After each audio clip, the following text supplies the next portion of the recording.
Well,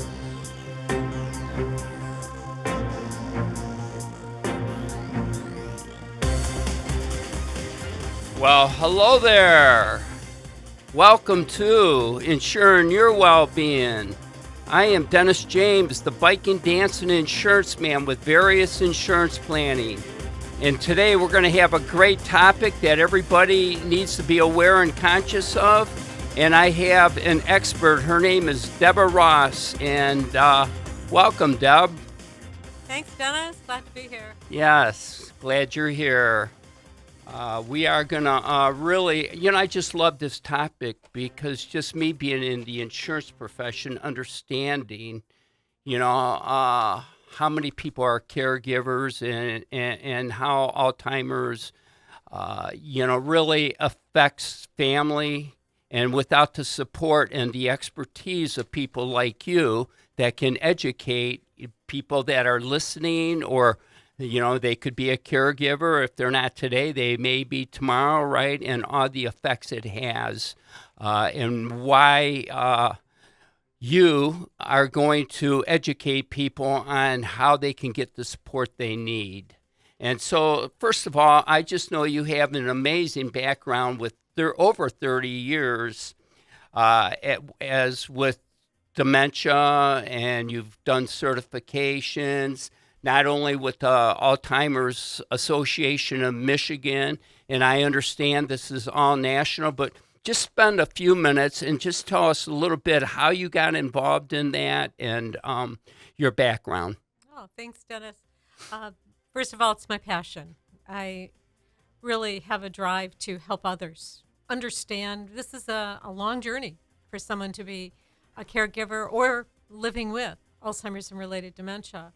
So my background has been with senior community education, and I had an opportunity to really drill down to specific needs. And so I embraced the field of dementia education, dementia care.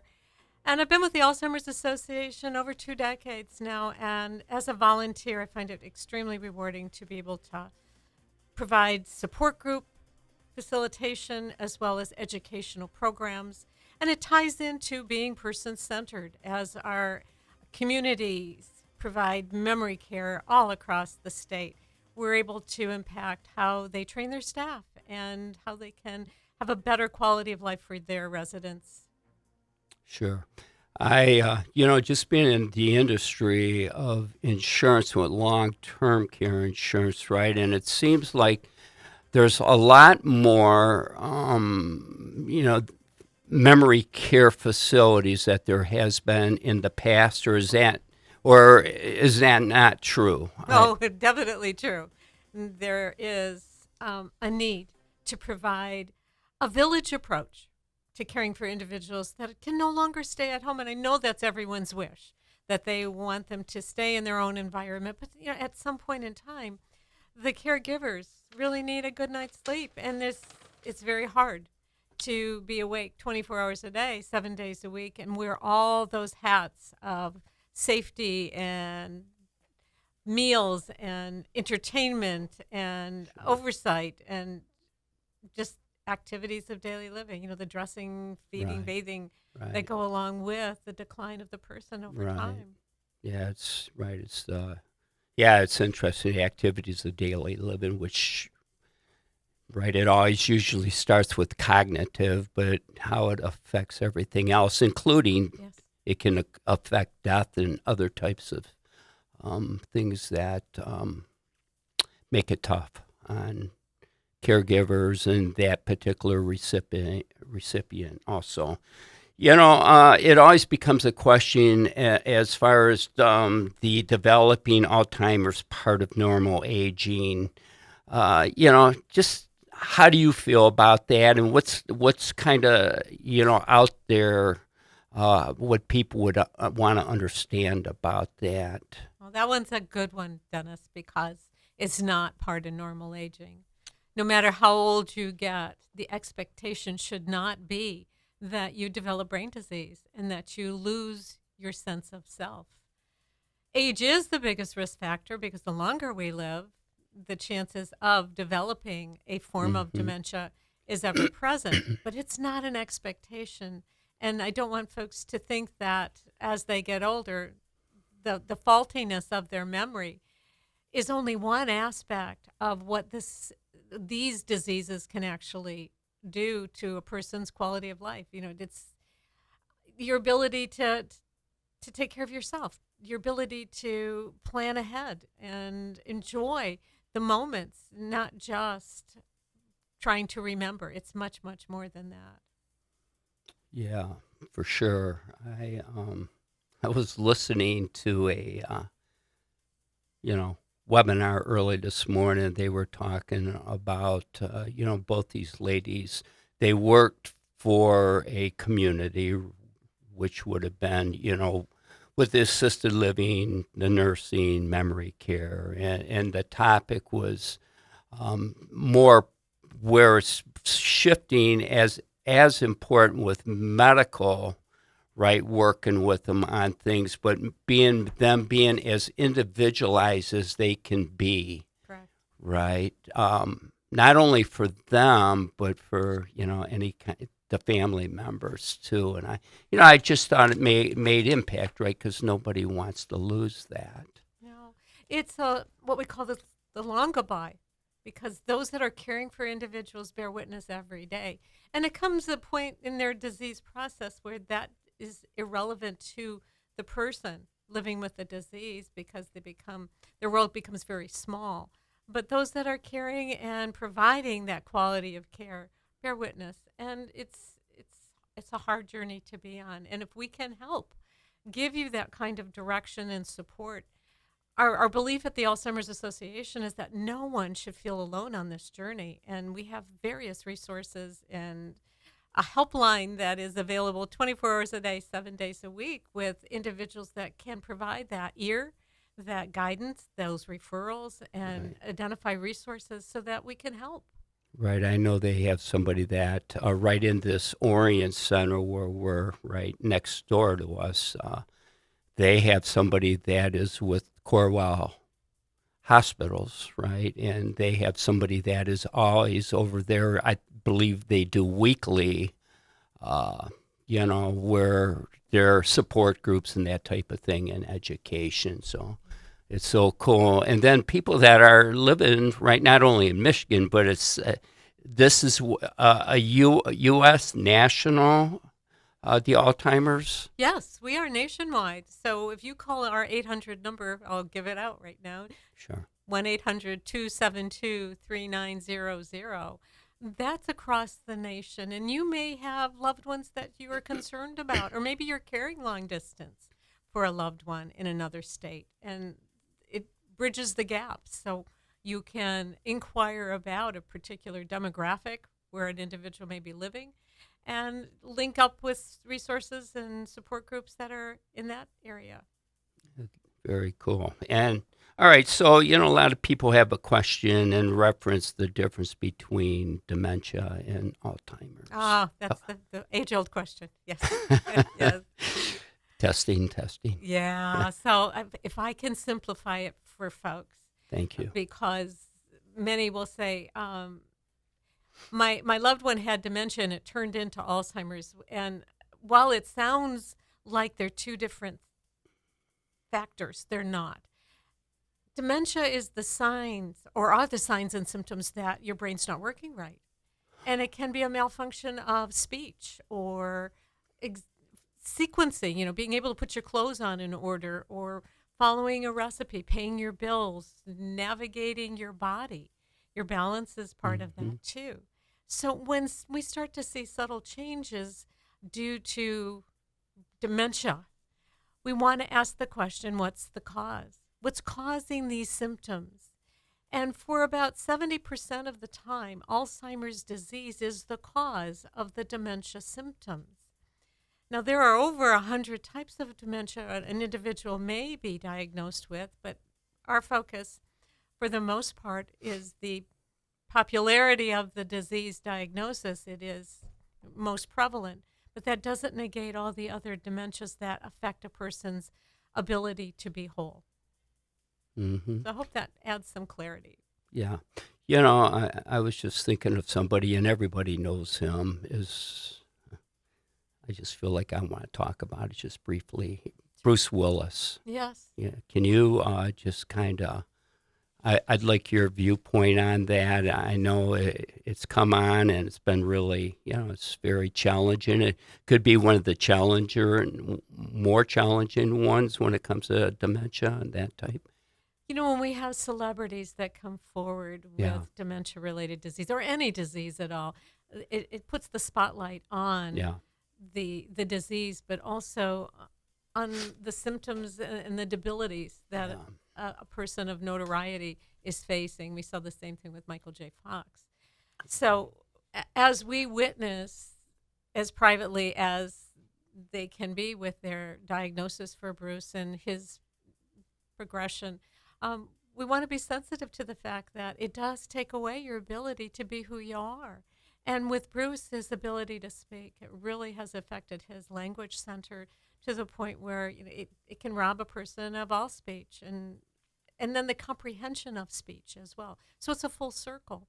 And we really wish he and his family all the best support ever as he Absolutely. journeys forward. Yep. So what would you say the greatest risk is? And I'm sure there's plenty of them, but Oh, well, the greatest risk is age, as I mentioned. But we can't factor out your family history. We can't factor out genetics because they all contribute to who we are.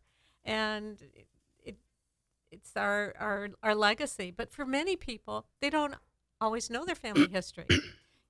Perhaps had their ancestors lived out a full life and maybe not died in a war or from some plague, we would have been able to have a better tracking record. We were doing better now, but we have genetic testing available. In fact, with our new drug that has hit the market, and it shows such great promise. The drug is called donanemab or Kisunla, Kisunla, and it's for early stage Alzheimer's disease. But we take a look at genetics, and so having a diagnosis of your genes and looking for biomarkers and the traditional genes that indicate that there's a probable versus a possible allows a person to qualify for these treatments. So genetic testing, family history, and age are the three primary factors that we really look closely at. hmm I know a lot of people are becoming a lot more conscious today than they have been in the past. And that comes down to what we would say nutrition, right? So when it comes to processed foods and it could be alcohol, smoking, drugs, all those things, where it over a period of time, right? I know there's proof that they're starting to realize with markers also that it can affect the progression when it comes to dementia. And what's your thought on that? I had heard something on that. I read things. Doesn't mean it's always the answer. I would say your expertise a lot way over and above what I'm saying. I'm just going based off what I heard, and I do believe in wellness a lot, and I just feel it's so important. Nutrition, good nutrition. Now, and you say good nutrition, and I love the fact that you didn't use the word diet. The Alzheimer's Association, in cooperation with the Food and Drug Administration and the CDC, we have put together a chart of 10 healthy habits for your brain. And your brain needs the same kind of fuel that your body does. And what you put into your body is what has to be processed. And we have choices. And certainly if we can reduce the intake of processed foods, because you have no control as to what's in those foods, they're just guaranteed to make them taste good, so you buy more. But our planet provides us with everything that we need. And if we can make healthy choices along the way, and that's just one part of it, Dennis, we really need to look at getting a good night's sleep. Absolutely. It gives your brain a chance to Yeah. take out the trash and focus on rejuvenation so we can start another day again. But the 10 healthy habits are choices that all of us can make and start today. So if you're interested in knowing more about that, I would encourage everyone to go to our website, alz.org, and type in healthy brain, and you'll be able to get lots of information. Yeah, so since we're talking about that, also, right, what we do when it comes to activity is called fitness, right? It's called moving your body. Yes. It's called walking is probably one of the greatest, best things people can do, Yes. right? Because this is our brain up here. So if this is our brain up here, right, if we want to help in any way, our whole body, but our brain, right, getting the blood pumped up through there, that's where you get your heartbeat going. It's going to get that blood circulating, including up, right? So that's where you want to be able to get that heart rate up. You want to get the blood flowing, whatever that what we would call exercise, right? Getting that heartbeat up to 60% plus. You obviously got to follow your doctor, listen to your body, but at the same time, if you're not doing that, it's not going to help you in any way, right? When it comes to staying, improving your lifestyle, or at least maintaining your lifestyle. And so so it becomes the nutrition, it becomes the fitness activity, it becomes the social activity, and the spiritual activity. All those things come into a role when it comes to using this mind, body, and spirit. And that was just my little 2 cents I wanted to throw in there because it kind of weighs on my heart, right? Because everybody needs to. It's never too late. It's only too late when you don't do something about it. That's correct. And I think you gave everybody a whole quarter, not 2 cents. That was a lot of information, and I'm hoping that those that are listening may say, oh, I can't move, or I have restrictions. Always talk with your physician or your team and find out what you can do. And the key to all of that, Dennis, and I'm sure you being the biker and the dancer and other physical activities, is to find something that you love. There you go. And if you enjoy it, then you're going to do it more often. So those are questions you can ask yourself. What haven't I tried? What could be enjoyable for me? And how can I grow it? And when you talk about sociability, when you have somebody that's joining you on that walk or that adventure in learning something new, then you're sharing. And you can become cheerleaders for each other. So there you go. Lots of good things. Yeah, you just shake that body, right? Da, da, da. Yeah. You can do that in a chair too, yes. Yeah, oh yeah. Yep. Thanks for bringing that to my attention. Sure. Anyhow, all right, so younger individuals developing, Alzheimer's disease and what age? I mean, I think that can be pretty much all over the board, but do you have like somebody that, who's been the youngest? And, I would find that interesting for people to know. Yeah. The sad statistics of this is an age-old disease discovered back in 1906. And Dr. Alzheimer's first patient, the first woman that he encountered, and was, just baffled by her decline. And when he met her, she was 51. And when we think about individuals today at 51, that's young. It's a young onset of this disease. So she died 3 years later. So it wasn't like she had been newly diagnosed or she was in the beginning stages. Yeah. She was towards the end of her journey. So if we think about signs and symptoms that start to creep up, or even asymptomatic, nothing that we can pick up on, that can be 20 years prior. Yeah. So younger individuals are still susceptible to the onset of Alzheimer's disease. And unfortunately, other dementias, such as frontotemporal dementia, which is a classification of its own. And yet, we can't discount the fact that because we have a younger onset of individuals, that it's age related, and that certainly negates that fact. So we want to keep our stigma open so that we are considering the deficits and the fallouts for individuals who may have young children or still paying off college loans and trying to apply a plan for retirement. And now they are debilitated with the same old disease as someone who's in their late 80s.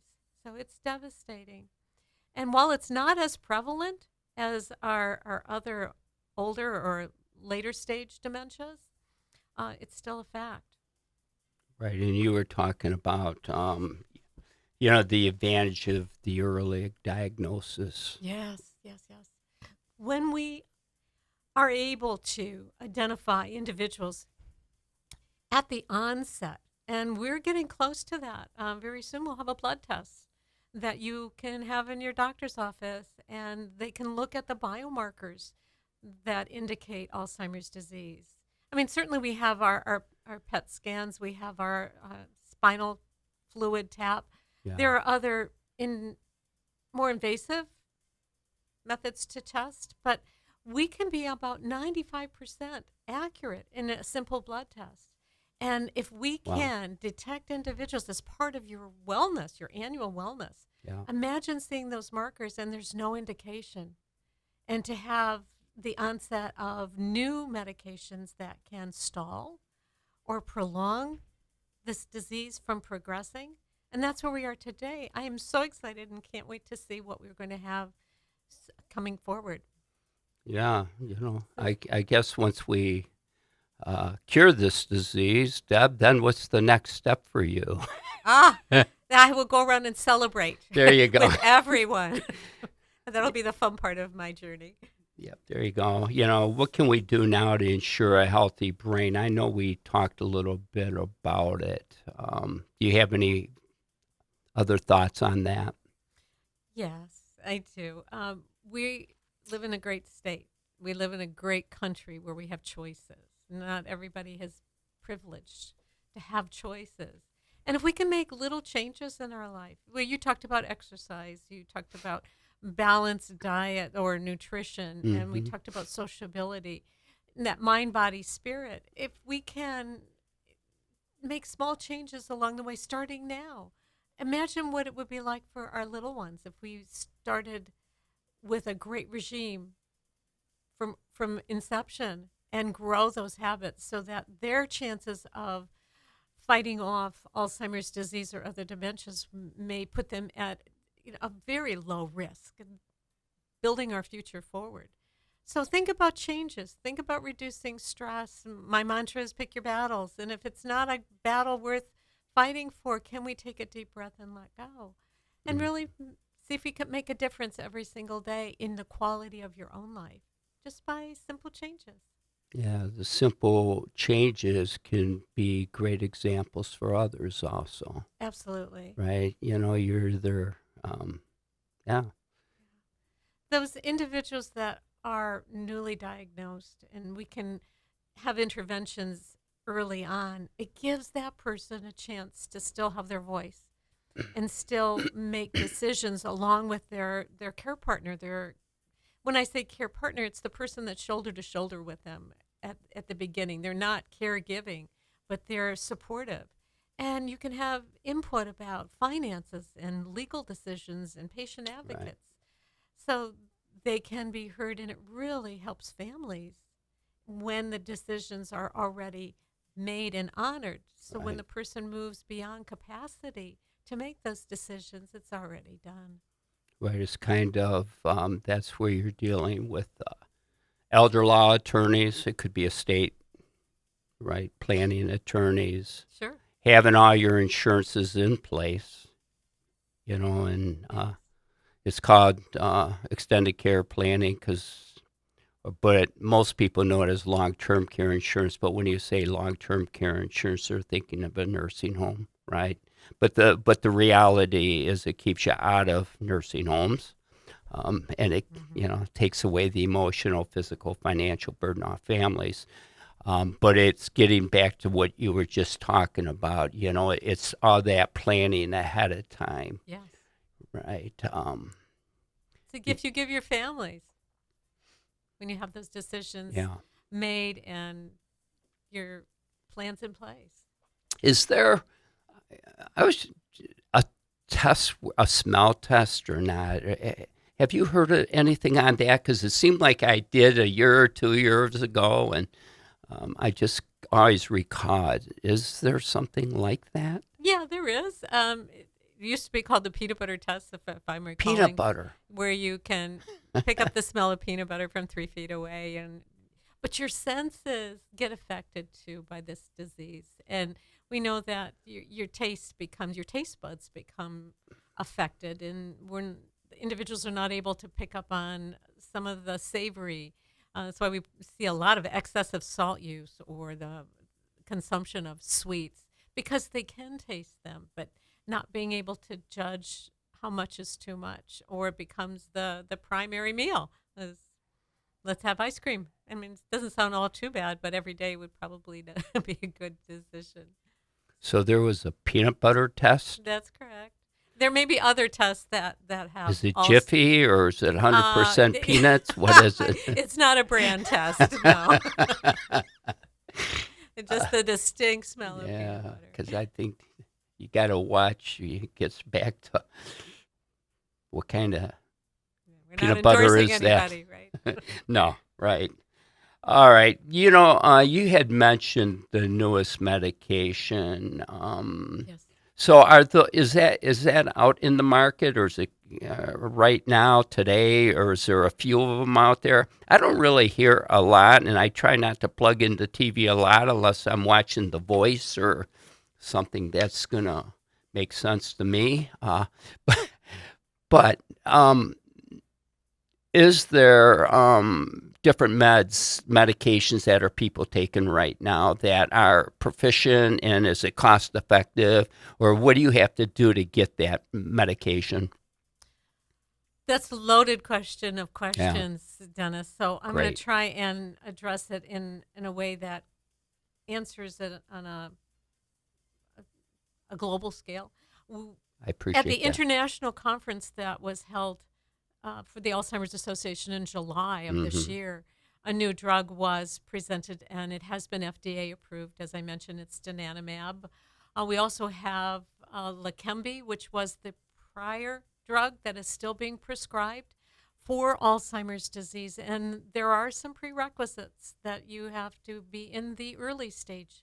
You have to have biomarkers that Hmm. indicate that you have Alzheimer's disease. And there is genetic testing that is also a Right. requirement.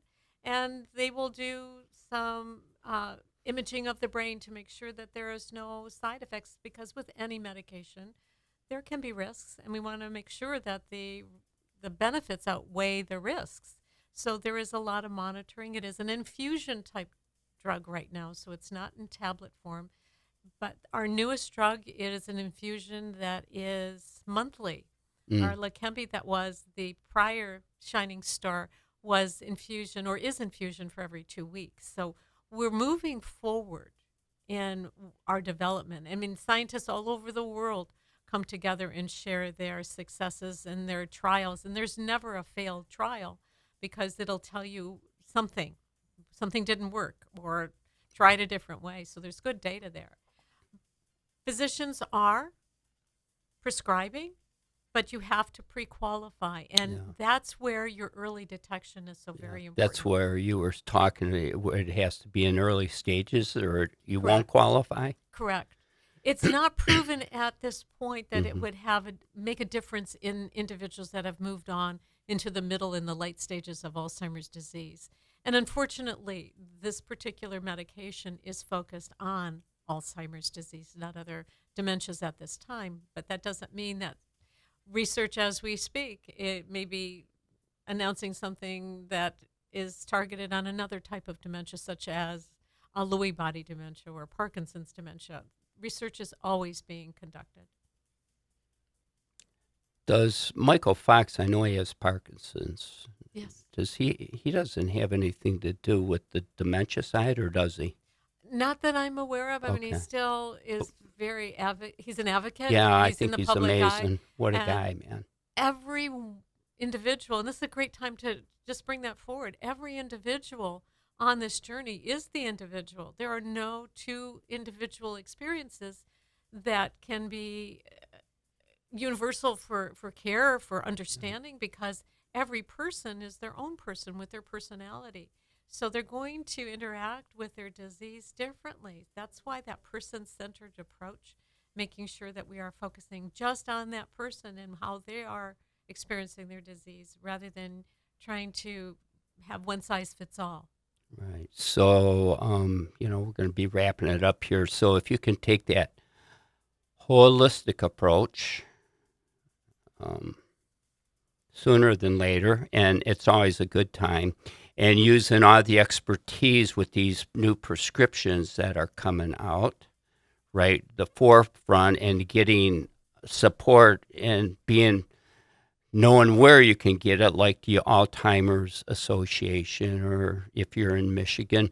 So if people had, and I know you gave out the number earlier, but just if people had questions, Debra Ross, please tell them where they could maybe start. It could be starting with you or the Alzheimer's Association, and that would be great. Sure. I am so proud to be part of the Alzheimer's Association. They are your biggest resource, and as we talked about earlier, nationwide. alz.org, 6 simple letters, that's our website. And we have a search bar in there. You can type in Community Resource Finder.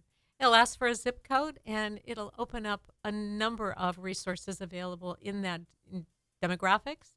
And don't forget our 800 number, 272-3900. Master clinicians, 24 hours a day, 7 days a week, are available to help. And help can be customized to what you're calling about, but know that they're there to help and guide and connect. Those are the two biggest resources that we have. We partner with the AARP. Ageway is the former area agency on aging. We partner with them as well. But that's just here in Michigan. We have great resources across our great nation. So tap in, call up, find a support group so you never feel alone. And we have a number of support groups across our counties for times and locations, for needs. So be Debra resourceful. Ross, you were amazing. Thank you so much. You had blessed a lot of people with your background and how you are all about helping people in the community when they need the support. So thank you for your gifts, and may this audience continue to follow Ensuring Your Well-Being, and God bless. Make it a blessed day. Thanks, Dennis.